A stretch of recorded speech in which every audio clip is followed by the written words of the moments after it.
তো হ্যালো বন্ধুরা, আমরা এই বর্তমান সমাজে প্রত্যেকেই ডিজিটাল লেনদেনের সাথে অভ্যস্ত। কিন্তু এই ডিজিটাল লেনদেন করতে, করতে আমরা অনেক সময় অনেক আত্মীয়স্বজন, পরিবার এবং বন্ধু-বান্ধবদের কিছু টাকা আ লেনদেন করি যেগুলো আমরা ধার হিসেবে দিয়ে দিই।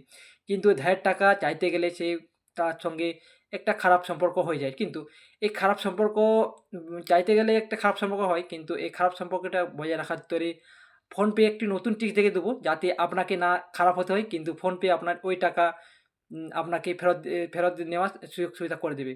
তো এই সিস্টেমটি কীভাবে দেখাবো? তো আমার ডিসপ্লেতে আসুন। আমি এই প্রসেসটি সম্পূর্ণভাবে আপনাকে দেখিয়ে দিচ্ছি। তো ভিডিওটি কন্টিনিউ দেখতে থাকুন। তো হ্যালো বন্ধুরা, প্রথমত আপনার ফোনে যে ফোনপে এই অ্যাপটি রয়েছে, এই ফোনপে অ্যাপটি ওপেন করবেন। ওপেন করার পরে আপনার এরকম একটা ফেস দেখাবে। এই ফেসটি দেখার পরে আপনি আপনি সম্ভবত যার কাছ থেকে টাকা ধার নিয়েছেন বা যাকে টাকা পাঠিয়েছেন আ তার যে টু মোবাইল নাম্বার এই অপশানটি ক্লিক করবেন। ক্লিক করার পরে তার প্রোফাইল অপশানটিতে যাবেন। তার প্রোফাইল অপশানটি বলতে তার নাম্বারে যাবেন।